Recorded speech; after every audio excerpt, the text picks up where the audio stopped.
kuatkan hati. Negeri ini memanggilmu kawan. Belajar bergerak berbagi untuk negeri. Guru penggerak majukan pendidikan. Guru penggerak menghamba pada murid. Kreatif rancang pembelajaran. Hargai potensi, tingkatkan prestasi. Lahirkan profil pelajar Pancasila. Belajar bergerak Halo. Assalamualaikum warahmatullahi wabarakatuh. Waalaikumsalam warahmatullahi wabarakatuh.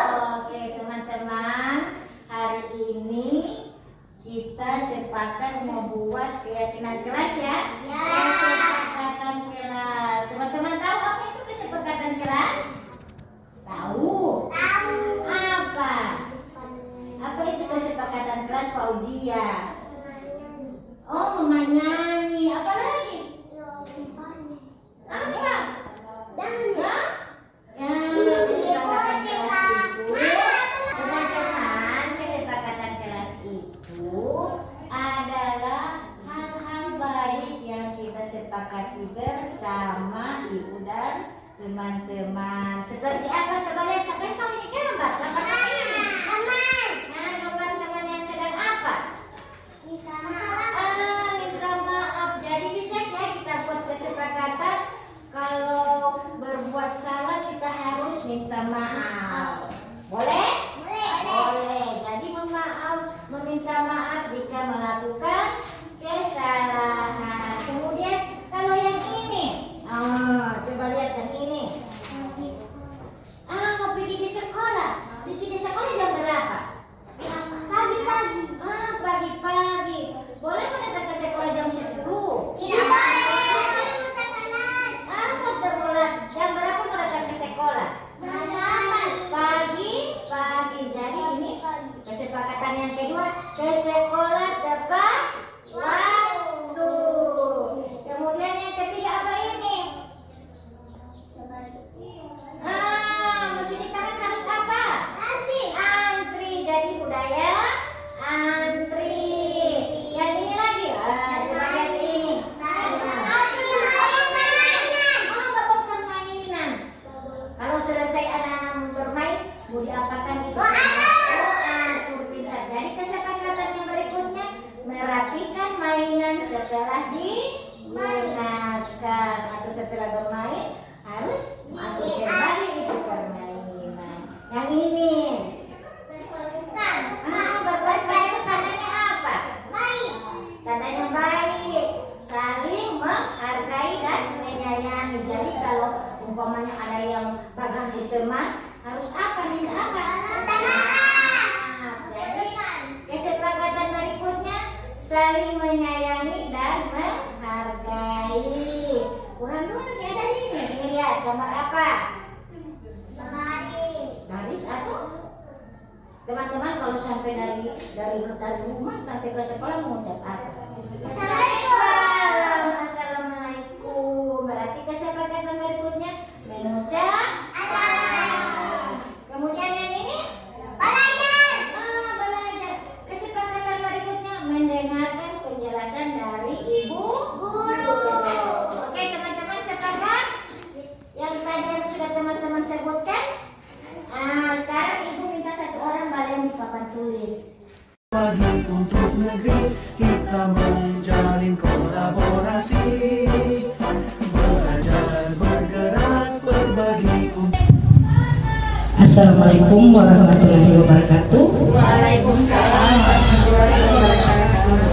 Yang terhormat Kepala TK Cendrawasih dan rekan-rekan teman sejawat yang saya hormati.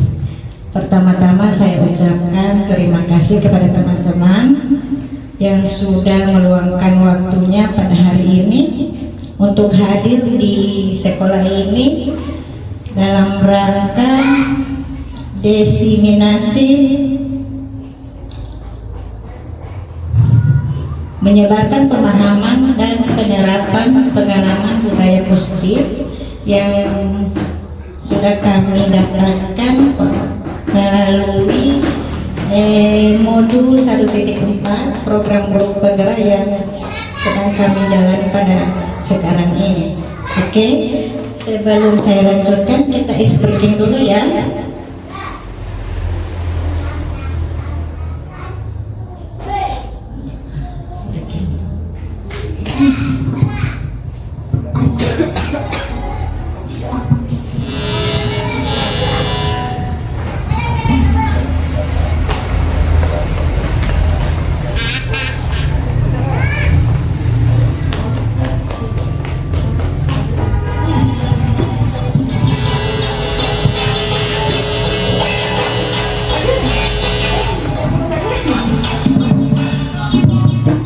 Tangan diputar-putar, bertepuk tangan. Tangan diputar-putar, berdaulat bahu. Tangan diputar-putar, berdaulat lutut. Digoyang-goyang, digoyang-goyang, digoyang-goyang.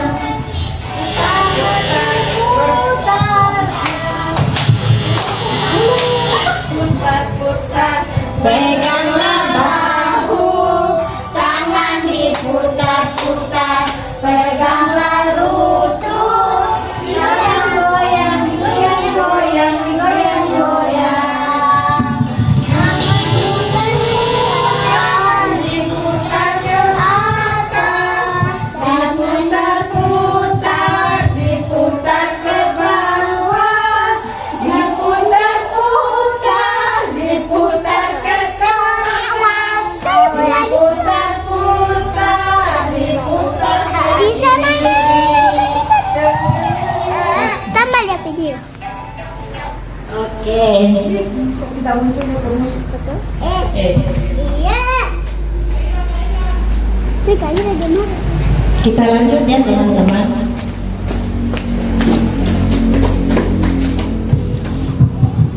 Tujuan saya mengadakan diseminasi budaya positif ini adalah untuk mengimplementasikan pemahaman terkait budaya positif yang dapat membantu murid belajar dengan aman dan nyaman sesuai filosofi Ki Hajar Dewantara. Oke, next.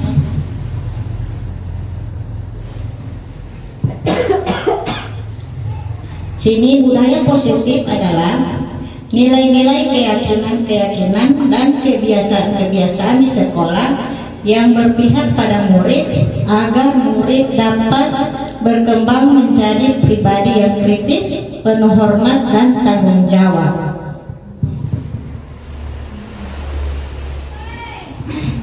Sini ada 8 konsep utama modul budaya positif, yaitu yang pertama perubahan paradigma belajar, kedua disiplin positif, ketiga nilai-nilai kebajikan, keempat kebutuhan dasar manusia, kelima motivasi perilaku manusia, kemudian ada posisi kontrol guru, ada keyakinan kelas, dan segitiga restitusi.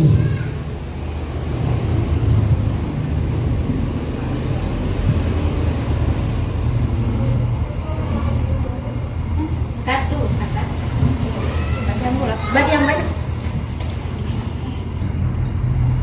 Oke. Sekarang kita masuk Pada pembelajaran dengan paradigma baru. Pembelajaran dengan paradigma baru merupakan pembelajaran yang dirancang berdasarkan prinsip pembelajaran berdiferensiasi, sehingga para peserta didik belajar sesuai kebutuhan berdasarkan tahapan perkembangan untuk mewujudkan profil pelajar Pancasila. Jadi intinya di pembelajaran dengan paradigma baru ini bermuara ke profil belajar Pancasila.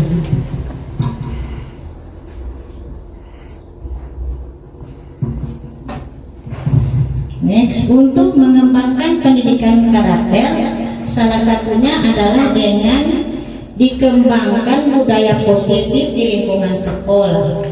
Budaya positif yang dikembangkan di sekolah berisi kebiasaan yang disepakati bersama untuk dijalankan dalam waktu yang lama, dan jika kebiasaan positif ini sudah membudaya, maka nilai-nilai karakter yang diharapkan akan terbentuk pada diri murid. Oke, next.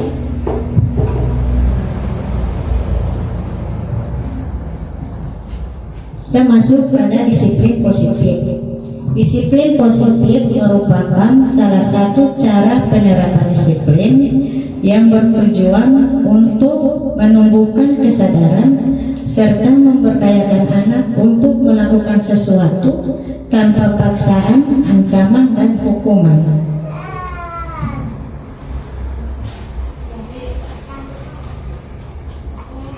Di sini ada miskonsepsi tentang teori kontrol. Itu teori kontrol Dr. William Glasser. Di sini ada ilusi guru mengontrol murid. Kemudian ada ilusi bahwa rasa bersalah mampu menguatkan karakter.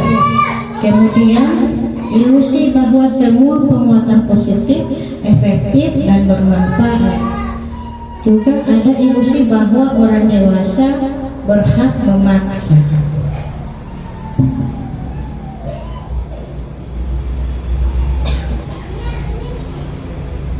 Ini ada contoh pengubah paradigma stimulus respon ke pendekatan. Di sini ada semua orang melihat hal yang sama. Kemudian diubah pada pendekatan semua orang memiliki gambaran yang berbeda. Kemudian kita mencoba mengubah orang agar berpandangan sama dengan kita. Kita ubah ke kita berusaha memahami pandangan orang lain tentang dunia. Kemudian orang lain bisa mengontrol saya. Padahal hanya Anda yang bisa mengontrol diri Anda sendiri. Coba ya kata. Kemudian pemaksaan ada pada saat wujudan gagal. Kemudian kita ubah ke kolaborasi dan komponen menciptakan pilihan-pilihan yang baru. Dan terakhir, model berpikir menang-kalah. Kita ubah kepada model berpikir menang-menang. Oke, lanjut. Kita masuk pada disiplin positif. Ini disiplin positif merupakan dalam budaya kita, makna kata disiplin adalah sesuatu yang dilakukan seseorang pada orang lain untuk mendapatkan kepatuhan. Kita cenderung menghubungkan kata disiplin ini dengan ketidaknyamanan. Kemudian sebagai pendidik, tujuan kita adalah menciptakan anak-anak yang memiliki disiplin diri sehingga mereka bisa berperilaku dengan mengacu pada nilai-nilai kebijakan universal dan memiliki motivasi intrinsik bukan ekstrinsik. Disiplin positif merupakan salah satu cara penerapan disiplin yang bertujuan untuk menumbuhkan kesadaran serta memberdayakan anak untuk melakukan sesuatu tanpa paksaan, ancaman, dan hukuman.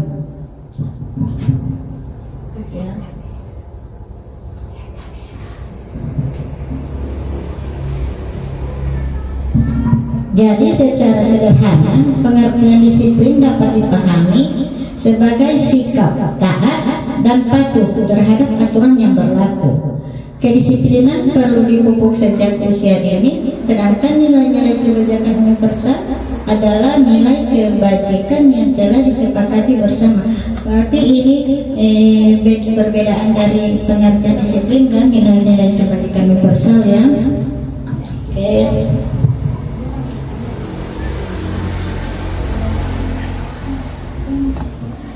kita masuk di nilai-nilai kebajikan. Nilai-nilai kebajikan adalah sifat-sifat positif manusia yang merupakan tujuan mulia yang ingin dicapai. setiap individu seperti yang telah dikemukakan oleh Dr. William Glasser pada teori kontrol 1984 yang menyatakan bahwa setiap perbuatan memiliki suatu tujuan. Dan kemudian menurut Diana Gosen 1998 mengemukakan bahwa dengan mengaitkan nilai-nilai kebajikan yang diyakini seseorang, maka motivasi intrinsiknya akan terbangun sehingga menggerakkan motivasi dari dalam untuk dapat mencapai tujuan mulia yang diinginkannya. Oke.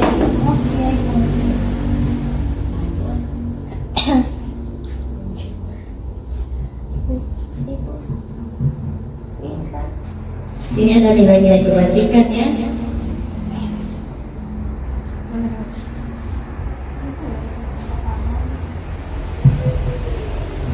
Sini nilai-nilai kebajikan ada toleransi, rasa hormat, integritas, mandiri, menghargai, antusias, empati, kerjasama, percaya diri, dan komitmen. Kemudian ada life skill itu pertama dapat dipercaya, pendengaran yang aktif, tidak merendahkan orang lain, dan memberikan hal yang terbaik. Kemudian ada profil pelajar Pancasila, itu yang kita kenal ya, profil pelajar Pancasila itu ada 5 yang selalu disebutkan. Itu pertama, beriman dan bertakwa kepada Tuhan, berkebinekaan global, gotong royong, mandiri, kreatif, dan berkenalan kritis.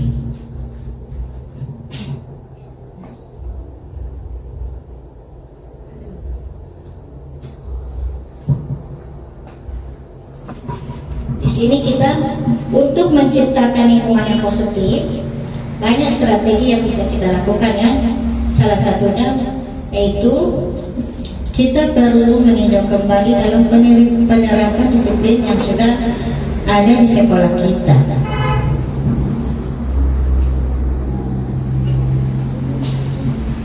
Oke, kita masuk pada kebutuhan dasar manusia.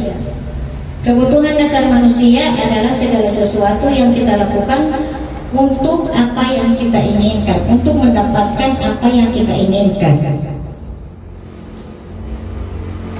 Di mana kebutuhan dasar manusia itu ada 5. Yang pertama, kebutuhan untuk bertahan hidup, cinta dan kasih sayang, kebebasan, kesenangan, dan kepuasaan.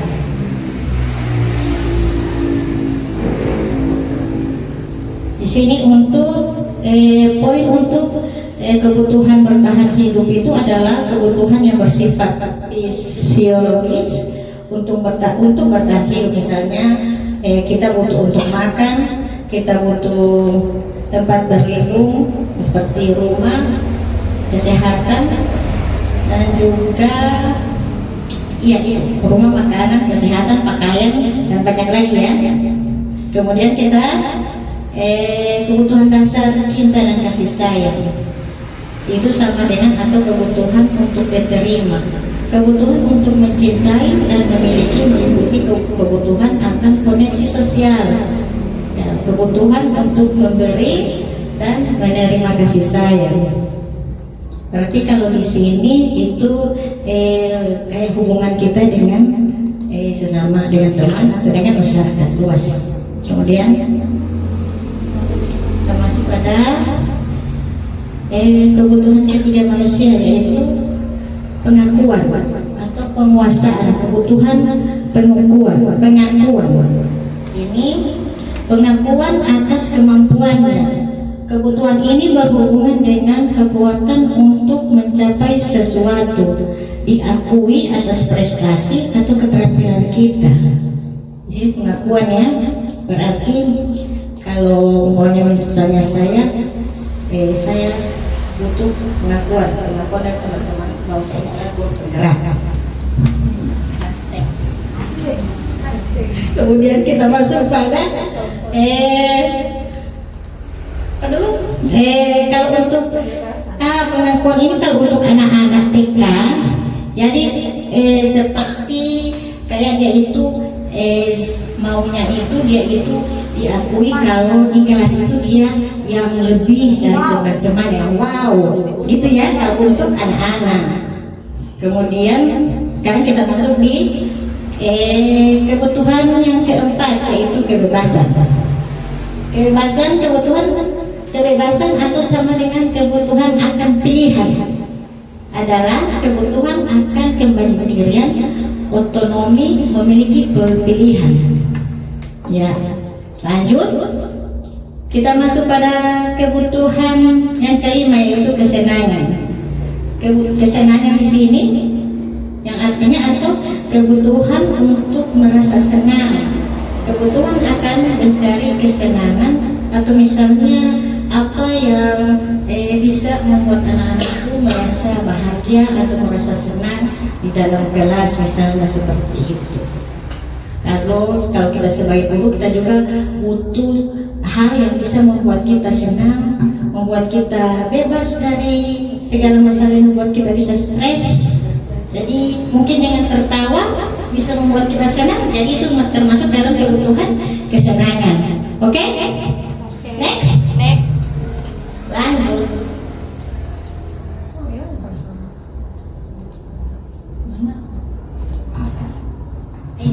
Kita masuk pada teori motivasi perilaku manusia. Di sini ada motivasi eksternal, motivasi internal. Jadi yang masuk dalam motivasi eksternal itu misalnya untuk menghindari ketidaknyamanan, hukuman, kemudian apa yang akan terjadi apabila saya tidak melakukannya.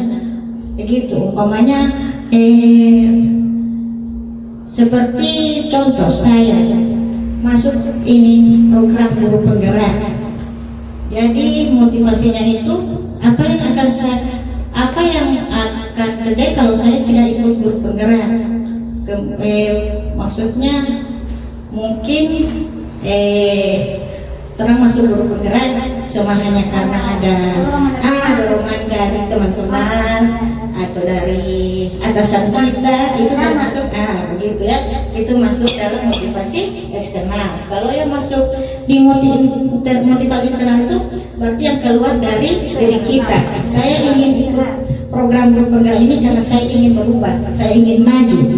Jadi begitu, itu maksudnya dari motivasi eksternal dan internal. Motivasi internal itu untuk menghargai diri sendiri. Saya akan menjadi orang yang seperti apa jika saya melakukannya. Begitu. Kalau eksternal untuk mendapatkan imbalan dari orang lain, institusi. Apa yang akan saya lakukan apabila saya melakukannya, berarti berharap imbalan dari orang lain. Gitu. Oke. Sekarang kita masuk pada hukuman dan penghargaan. Di sini hukuman merupakan salah satu cara atau tindakan yang dilakukan para pendidik terhadap peserta didik, baik berupa denda atau sanksi yang ditimbulkan akibat tindakan yang tidak sesuai dengan peraturan yang telah ditetapkan. Sedangkan penghargaan adalah bentuk pengakuan atas pencapaian siswa dalam belajarnya. Kalau untuk anak TK, penghargaan itu bisa mungkin berupa reward ya. Kalau ada siswa yang berhasil dalam kegiatan yang dilakukan, dia sendiri yang melakukan, kita memberikan reward, bintang atau seperti kata-kata pujian, gitu ya. Oke. Lanjut.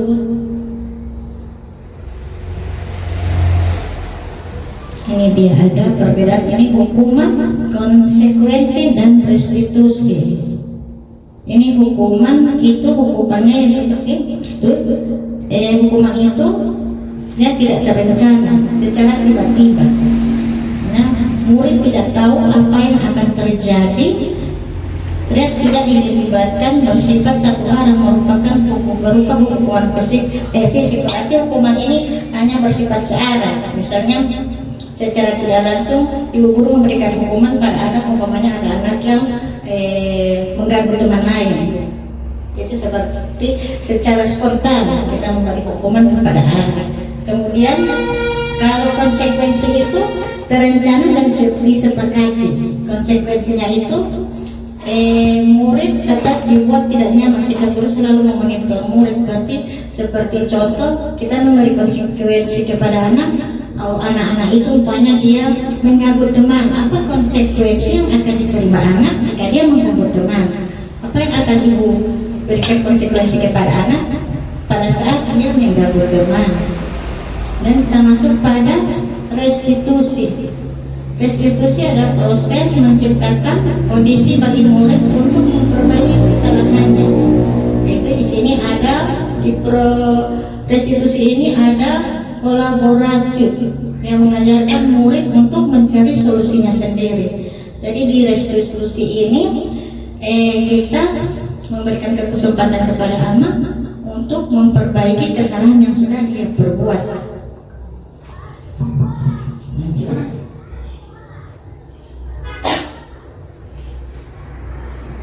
Kita masuk pada 5 posisi kontrol guru ya. Di sini 5 posisi kontrol guru itu ada guru sebagai penghukum, guru sebagai pembuat merasa bersalah, guru sebagai teman, guru sebagai pemantau, dan guru sebagai manajer. Seperti yang sudah saya katakan sebelumnya, guru sebagai penghukum berarti guru kita secara spontan memberikan hukuman kepada anak yang melanggar aturan. Itu sebagai penghukum. Kemudian guru sebagai pembuat merasa bersalah. Mungkin kita kalau guru sebagai pembuat merasa bersalah itu mungkin dengan kalimat-kalimat ya yang kita berikan kepada anak sehingga mungkin anak itu merasa bersalah gitu. Kemudian kalau sebagai teman, guru sebagai teman bisa kita mendengarkan keluh kesah anak-anak, mendengarkan cerita-cerita mereka. Kemudian kita sebagai guru sendiri memberikan solusinya. Itu mungkin posisi kontrol sebagai teman, posisi kontrol guru sebagai teman. Kalau sebagai pemantau itu guru hanya memantau ya, guru hanya memantau anak-anak. Kemudian mungkin di guru sebagai pemantau ini guru memantau anak-anak kemudian memberikan kebebasan kepada anak untuk mencari solusi apa yang sudah mereka lakukan. Kemudian yang kelima sebagai manajer. Berarti di sini kita berkolaborasi dengan anak untuk mencari solusi apa yang sudah mereka lakukan. Oke?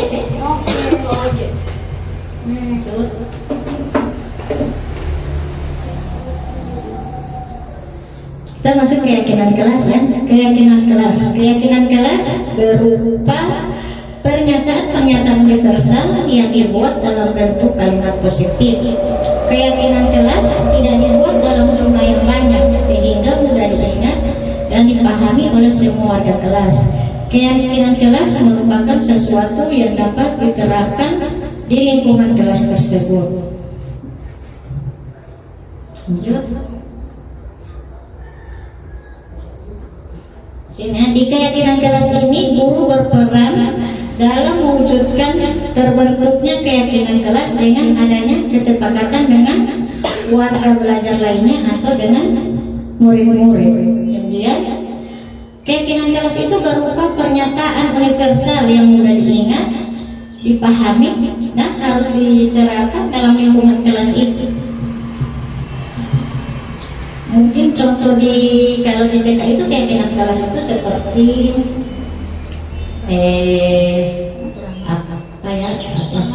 mandiri dalam melaksanakan tugasnya, kemudian tidak mengganggu teman, ada juga mencuci tangan sebelum makan, atau bisa juga kita buat keyakinan kelas dengan sholat duha bersama setiap pagi. Itu contoh-contoh keyakinan kelas yang bisa kita terapkan di sekolah kita, dan banyak lagi ya sesuai dengan kondisi sekolah kita masing-masing.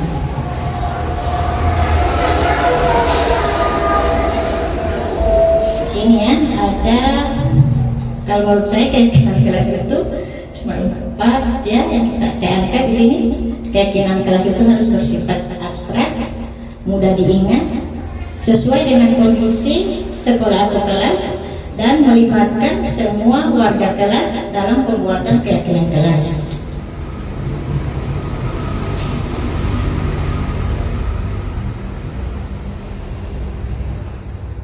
Sekarang kita masuk di segitiga restitusi. Nah, segitiga restitusi ini ada 3 tahapan ya.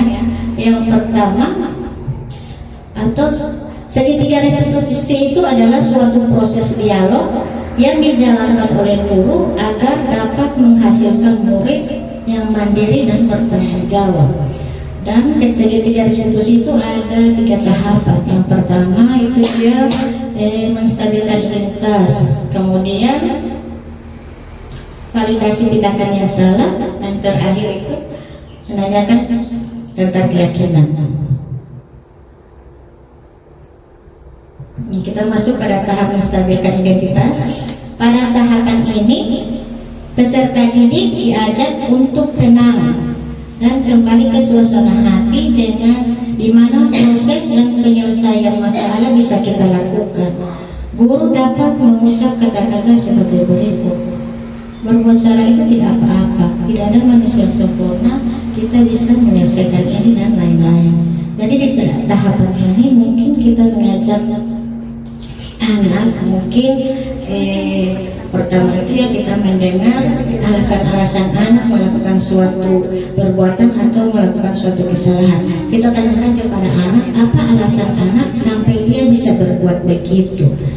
Jadi dari situ kita bisa tahu apa yang menjadi alasan dia untuk berbuat atau melanggar aturan atau berbuat suatu perbuatan yang bisa merugikan temannya. Kemudian kita masuk di tahapan validasi tindakan. Perbuatan yang salah pada peserta didik seringkali dilakukan untuk memenuhi beberapa kebutuhan pada manusia. Disinilah guru harus mampu memahami maksud perbuatan peserta didik tersebut. Guru bisa mengucapkan, padahal kamu bisa melakukan yang lebih buruk dari ini ya, atau kamu pasti punya alasan mengapa melakukan ini. Berarti di tahapan validasi tindakan, yang saya katakan tadi itu mungkin termasuk di tahapan validasi tindakan ya. Kita mencari tahu apa yang menjadi alasan anak berbuat kesalahan.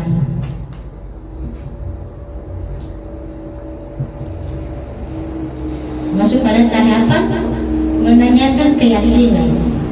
Pada tahapan ini peserta didik siap untuk dihubungkan dengan nilai-nilai yang dia percayai menjadi orang yang dia inginkan.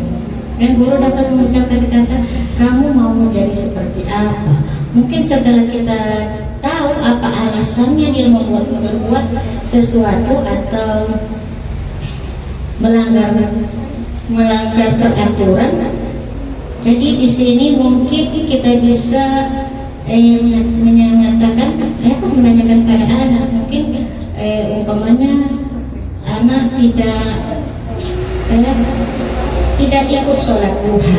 Jadi kita tanyakan, kemarin mungkin dia sudah tidak ikut sholat duha. Terus selanjutnya apa yang akan anak lakukan ini? Mungkin anak akan menjawab, dia akan mengikuti sholat duha setiap hari. Seperti itu. Lanjut.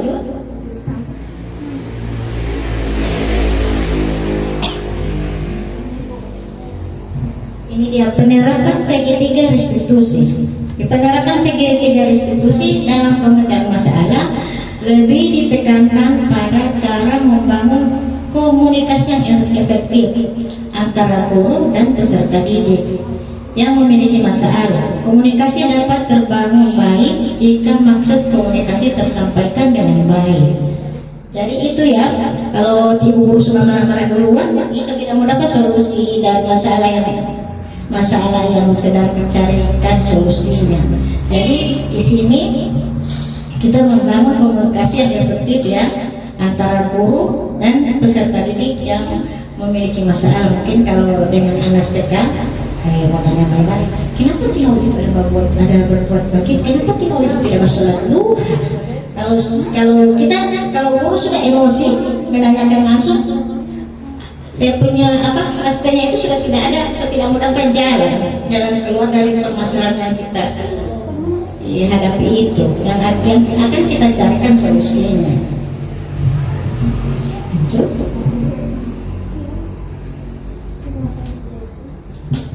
Oke, mungkin hanya itu materi yang saya hanya itu yang bisa saya berbagi kepada teman-teman.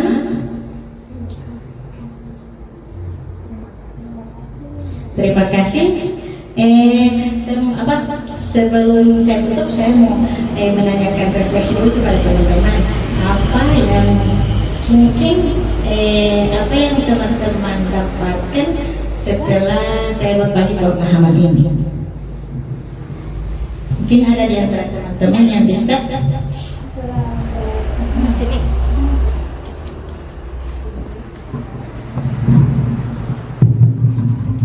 Terima kasih atas kesempatan yang diberikan kepada saya.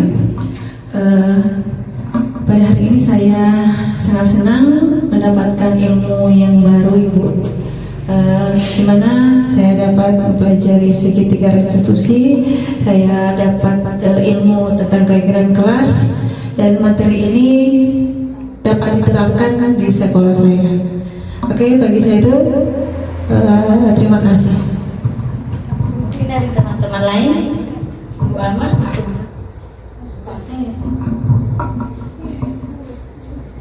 Mungkin dari Ibu.